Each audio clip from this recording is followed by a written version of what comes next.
ಮತ್ತೆ ಹಿಂತಿರುಗಿದೆ ಗಾಳಿಯ ತೇರು. ಘನಮೋಡಗಳ ಹೊತ್ತು ಒಣಗಿ ಸುಟ್ಟ ಬೆಟ್ಟಗಳನ್ನೊಮ್ಮೆ ಕಂಡು ಗುಡುಗಿ ಆರ್ಭಟಿಸಿ ಅನಿದು ಹಸಿರಾಗಿಸಿ ಹಿಂತಿರುಗುವ ಮೋಡಗಳ ದಿಟ್ಟಿಸಿ ನಿಟ್ಟುಸಿರ ಬಿಟ್ಟು ಬೀಳ್ಕೊಡುವ ಈ ನಮ್ಮ ಮಳೆಗಾಲದ ಪಯಣ ಮತ್ತೆ ಶುರು. ಈ ರೈಡಲ್ಲಿ ಕೆಲವೊಂದಷ್ಟು ಹೊಸ ಅದ್ಭುತ ಜಾಗಗಳು, ಹಾಗೆ ಕೆಲವೊಂದು ಹಿಂದೆ ಭೇಟಿ ಕೊಟ್ಟ ಪ್ರತಿ ಬಾರಿಯೂ ಹೊಸತನದ ಅನುಭವ ಕೊಡುವ ಅದೇ ಹಳೆಯ ಜಾಗಗಳು. ಮಳೆ ಇಂದು ಸರಿಯಾಗಿ ಹಿಡ್ದಿರ್ಲಿಲ್ಲ. ಈ ರೈಡ್ ಪ್ರೀ ಮಾನ್ಸೂನ್ ಅನುಭವ ಕೊಡ್ತು. ಎಂದಿನಂತೆ ಬೆಂಗಳೂರಿಂದ ನಮ್ಮ ಪಯಣ. ಇವತ್ತಿನ ನಮ್ಮ ಜರ್ನಿ ಶುರು ಆಗಿದೆ. ಹೊರಟಿದ್ದು 5:30ಗೆ, ಸೂರ್ಯ ಆಲ್ರೆಡಿ ಮೇಲೆ ಬಂದಾಯಿತು. ಫಸ್ಟ್ ಇವಾಗ ಹಾಸನ್ ರೀಚ್ ಆಗಬೇಕು. ಹಾಸನಲ್ಲಿ ಫ್ರೆಂಡ್ಸ್ಗಳು ಜಾಯ್ನ್ ಆಗ್ತಾರೆ. ಅವ್ರು ಆಲ್ರೆಡಿ ಮೈಸೂರಿಂದ ಹೊರಟಾಗಿದೆ. ನಾನೇ ಲೇಟ್ ಆಗುತ್ತೆ ಅಲ್ಲಿಗೆ ರೀಚ್ ಆಗೋದು. ನಮಸ್ಕಾರ. ಹಾಯ್, ಅವಿನ್ ಅಂತ. ತುಂಬ ಹೊತ್ತಾಯ್ತಾ ಬಂದು? ಹೌದಾ, ನಾನು ತುಂಬ ಲೇಟ್ ಮಾಡ್ತೀನಿ ಅಂದ್ಕೊಂಡೆ ಮರ್ರೆ. ಮೊದಲಿಗೆ ಹೊಟ್ಟೆಗೆ ಒಂಚೂರು ತಿಂಡಿ. ಇಲ್ಲ, ಒಂದು ಉಡುಪಿ ಹೋಟೆಲ್ ಇದೆ, ಚೆನ್ನಾಗಿದೆ ತಿಂಡಿಯಲ್ಲಿ. ಲಾಸ್ಟಲ್ಲಿ ಅಲ್ಲೇ ತಿನ್ಕೊಂಡು ಹೋಗಿದ್ದು. ಇದೇ ಹೋಟೆಲ್ ಅದು, ಉಡುಪಿ ಗ್ರ್ಯಾಂಡ್. ನೀರು ದೋಸೆ, ಪುದೀನ ರೈಸ್, ಮತ್ತೆ ದೋಸೆ, ಮತ್ತೆ ಟ್ರೈ ಮಾಡಿದ್ವಿ, ಮತ್ತೆ ಬನ್ಸು, ಇಷ್ಟು ತೊಗೊಂಡಿದ್ವಿ. ಇದೆಲ್ಲದು ಚೆನ್ನಾಗಿತ್ತು. ಯಾವ್ದು ಬೇಕಾದ್ರೆ ಟ್ರೈ ಮಾಡಿ ನೀವು. ಹಾಸನದಿಂದ ಹೊರಟು 18 ಕಿಲೋಮೀಟರ್ ದೂರ ಚಿಕ್ಕಮಗಳೂರಿಗೆ ಹೋಗೋ ದಾರಿ ಮಧ್ಯೆ ಸೀಗೆಗುಡ್ಡಕ್ಕೆ ಹೋಗಿ ನಂತರ ಚಿಕ್ಕಮಗಳೂರಿಗೆ ಹೋಗೋ ಪ್ಲಾನ್ ಮಾಡಿದ್ವಿ. ಈ ದಾರಿನೇ ತುಂಬಾ ಚೆನ್ನಾಗಿದೆ. ಸೀಗೆಗುಡ್ಡದ ಬಗ್ಗೆ ಗೊತ್ತಿರಲಿಲ್ಲ, ಆದ್ರೆ ಅಲ್ಲಿರೋ ಶಿವನ ದೊಡ್ಡ ಮೂರ್ತಿಯ ಒಂದಷ್ಟು ರೀಲ್ಗಳನ್ನ ನೋಡಿ ಅಲ್ಲಿಗೆ ಹೋಗ್ಬೇಕು ಅನ್ಕೊಂಡಿದ್ವಿ.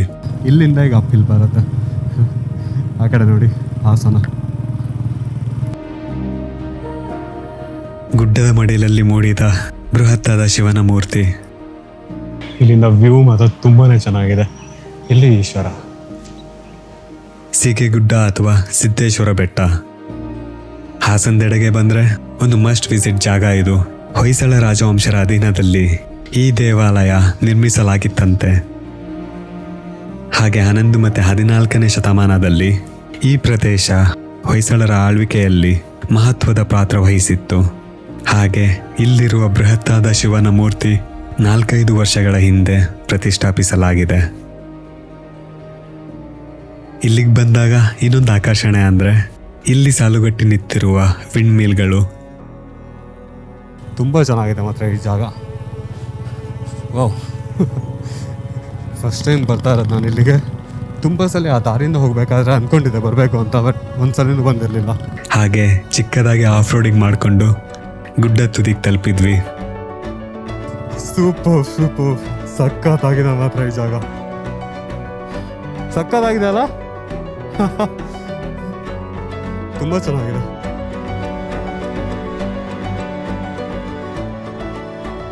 ಇಷ್ಟವಾಯಿತು ಈ ಜಾಗ.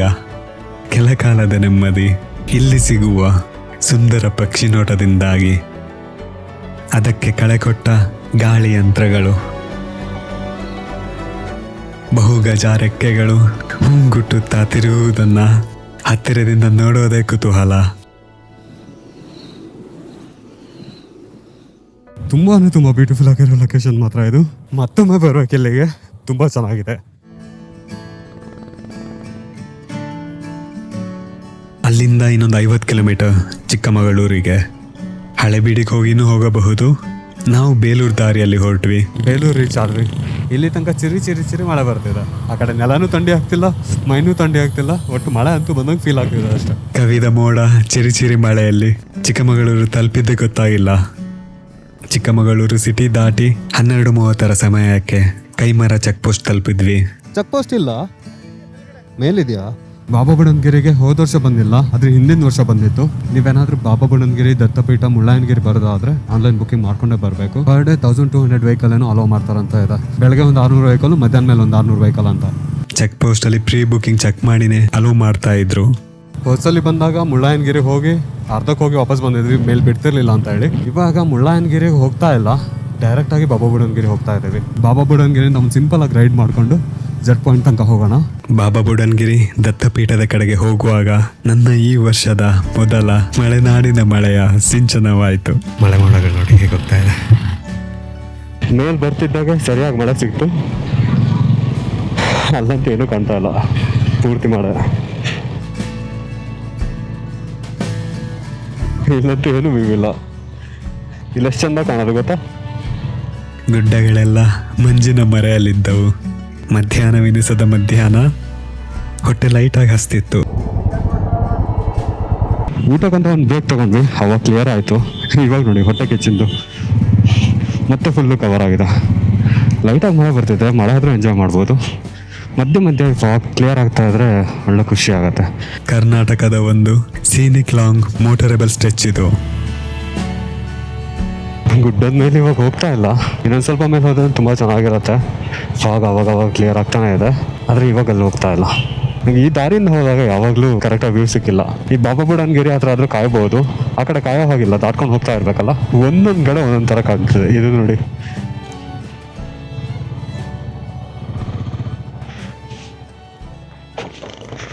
ಓಹ್ ಸಖತ್ತಾಗಿಲ್ಲ. ಇಲ್ಲಿ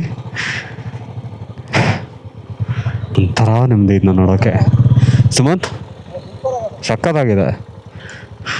ಎಷ್ಟು ಸಲ ಇಲ್ಲಿಂದ ಓಡಾಡಿದ್ದೀನಿ, ಈ ರೀತಿ ವ್ಯೂ ಮಾತ್ರ ಸಿಗ್ತಾನೆ ಇರಲಿಲ್ಲ. ಇವತ್ತು ನೋಡಿ, ಸ್ವಲ್ಪ ಮುಂಚೆ ಬಂದಿದ್ರೆ ವ್ಯೂ ಸಿಗ್ತಿರ್ಲಿಲ್ಲ, ಫುಲ್ ಇಬ್ನಿ ಕಟ್ಕೊಂಡಿತ್ತು. ನಮ್ಮ ಅದೃಷ್ಟ ಇದೇ ಫಸ್ಟ್ ಸಲ ಇಲ್ಲಿಗೆ ಬಂದಾಗ ನಮಗೆ ಕರೆಕ್ಟಾಗಿ ವ್ಯೂ ಸಿಗ್ತಾ ಇರೋದು. ಇಲ್ಲಾಂದ್ರೆ ಬರೀ ಮಂಜನ್ನ ನೋಡ್ಕೊಂಡು ಹೋಗಿರೋದು. ಇಲ್ಲಿ ನೋಡಿ, ಇಲ್ಲಿ ವಾವ್, ಪ್ರತಿಯೊಂದು ಕವು ಸ್ವರ್ಗ ಥರ ಕಾಣುತ್ತಿಲ್ಲಿ. Wow wow wow wow. ಇಲ್ಲಿ ನೋಡಿ, ಇಲ್ಲಿ ಇದು ನಂಗೆ ನೋಡೋಕೆ ಸಿಕ್ಕಿರಲಿಲ್ಲ ಗೊತ್ತಾ. ಅವತ್ತು ಸ್ಪೆಷಲ್ ದಿನ ಅನಿಸಿತ್ತು. ಇಲ್ಲಿಂದ ಮುಂದೆ ದೃಶ್ಯ ಕಾವ್ಯದಂತೆ, ಕೆಸರಾದ ನೀರು ಚೆಲ್ಲಿದ ಬಣ್ಣದಂತೆ. ದಾರಿ ಇದೆ, ಅದೀಗ ನಮ್ಮದಲ್ಲ. ವರ್ಷ ಬಿಟ್ಟು ವರ್ಷ ಭೇಟಿ ಕೊಡುತ್ತಿರುವೆ, ಈ ವರ್ಷವೇ ವಿಶೇಷ. ಈ ಭಾಗದ ಪ್ರಕೃತಿಯ ಪೂರ್ತಿ ಸೌಂದರ್ಯ ಕಣ್ಣಲ್ಲಿ ಪ್ರತಿಬಿಂಬಿಸತೊಡಗಿತು. ಮೊದಲ ಬಾರಿ ಇಬ್ಬನಿ ಚದುರಿ ನಾವಿರುವ ಅಮೂಲ್ಯ ಜಾಗದ ಅನಾವರಣವಾಯಿತು.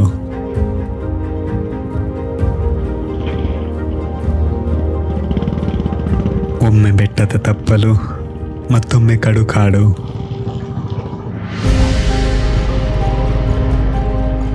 ದಶಕಗಳ ಹಿಂದಿನ ರಸ್ತೆಗೆ ಸಿಂಗರಿಸಿದಂತಿರುವ ಹೊಂಡಗಳ ಸಾಲು.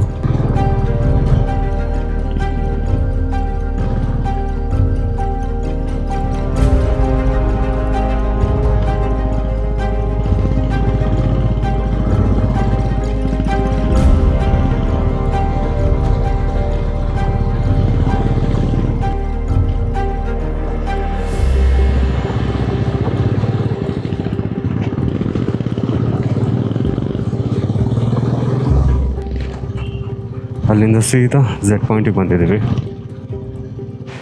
ಕೆಮ್ಮಣ್ಣುಗುಂಡಿ ಬಂದಾಗ ಸ್ವಲ್ಪ ನಿರಾಸೆ, ಮತ್ತೆ ಆವರಿಸಿದ್ದ ಇಬ್ಬನಿಯ ಕಂಡು ಕ್ಲಿಯರ್ ಆಗತ್ತೆ, ಇಲ್ಲ ಹೋಗ್ಬೇಡ. ಕೆಲ ಕ್ಷಣದಲ್ಲೇ ಮಂಜಿನ ಪರದೆ ಸರಿಯಲಾರಂಭಿಸಿತು. ಝೆಡ್ ಪಾಯಿಂಟಿಗೆ ಹೋಗಿ ತುಂಬ ವರ್ಷ ಆಯಿತು. ಅವಾಗ ಬೈಕ್ನ ಅಲ್ಲಿ ತನಕ ತೊಗೊಂಡೋಗಿದ್ವಿ, ಯಾರು ಕೇಳೋರೇ ಇರಲಿಲ್ಲ. ಇವಾಗ ಒಬ್ಬರಿಗೆ 150 ರೂಪಾಯಿ ಕೊಟ್ಟು ಹೋಗಬೇಕು, ಮತ್ತೆ ನಡ್ಕೊಂಡು ಹೋಗಬೇಕು. ಮತ್ತೊಂದು ಸುಂದರ ಶಾರ್ಟ್ ಟ್ರೆಕ್. ಶಾಂತಿ ಫಾಲ್ಸ್ ದಾಟಿ ಇನ್ನೇನು ಇಲ್ಲೇ ಎಂಬಂತೆ ಕಾಣುತ್ತಿದ್ದ ಸೆಟ್ ಪಾಯಿಂಟ್. ರೈಡಿಂಗ್ ಗೇರ್ಸಲ್ಲಿದ್ದ ಕಾರಣ ಸ್ವಲ್ಪ ಆಯಾಸವೆನಿಸಿತ್ತು. ಅದೇ ಬೆಟ್ಟಗಳ ಸಾಲು, ಅದೇ ಹಸಿರು, ಆದರೂ ವಿಭಿನ್ನ, ವಿಶೇಷ. ತುದಿಗೆ ಬಂದ್ವಿ. ಅಲ್ಲಿಂದ ನೋಡ್ಬೇಕಾದ್ರೆ ಈಸಿನ ಅನ್ಸುತ್ತೆ. ಎಷ್ಟು ಕಿಲೋಮೀಟರ್ ಗೊತ್ತಿಲ್ಲ, ಆದರೆ ದೂರ ಅಂತೂ ಇದೆ. ನಾನು ಇಲ್ಲಿಗೆ ಬಂದಿರಲಿಲ್ಲ, ಅಲ್ಲಿದೆ ಅಲ್ಲ ಆ ತುದಿ, ಅಲ್ಲಿಗೆ ಹೋಗಿದ್ದೆ. ತುಂಬ ಚೆನ್ನಾಗಿದೆ. ಇನ್ನೊಂದು ಸ್ವಲ್ಪ ಹೊತ್ತಿನಲ್ಲಿ ಮೋಡ ಕವಿಯತ್ತೆ, ಅದು ಒಳ್ಳೆ ವ್ಯೂ ಸಿಕ್ತು. ಬೆಟ್ಟಗಳು ಅಂತ ಹೆಸರಾಗಿಲ್ಲ, ಆದರೆ ವ್ಯೂ ಮಾತ್ರ ಬ್ರೀತ್ ಟೇಕಿಂಗ್ ಆಗಿದೆ. ಆಯಿತಾ, ತುಂಬಾ ಚೆನ್ನಾಗಿದೆ.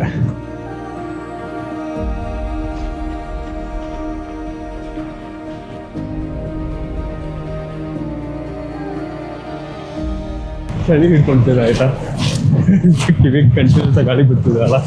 ಮತ್ತೊಂದು ಒಂದಷ್ಟು ಡ್ರೋನ್ ಶಾಟ್ ತೆಗೋಣ ಅಂತ ಹೇಳ್ಬಿಟ್ಟು ಇಲ್ಲಿಗೆ ಬಂದಿದ್ದೆ. ಇಲ್ಲಿ ಬರ್ತಿರೋ ಗಾಳಿಗೆ ನಾವೇ ನಿಲ್ಲಕ್ಕಾಗ್ತಿಲ್ಲ, ಅಷ್ಟು ಜೋರು ಗಾಳಿ ಬೀಳ್ತಾ ಇದೆ. ಡ್ರೋನ್ ಹಾಕಿದ್ರೆ ಇನ್ನೆಲ್ಲ ಹೋಗಿ ಹುಡ್ಬೇಕಾಗ್ತದೆ. ಮುಗಿಲೆಡೆಗೆ ಚಾಚಿರುವ ಗುಡ್ಡಗಳನ್ನು ಮುಗಿಲೆತ್ತರದಿಂದ ನೋಡುವ ಆಸೆ ಈಡೇರಲಿಲ್ಲ.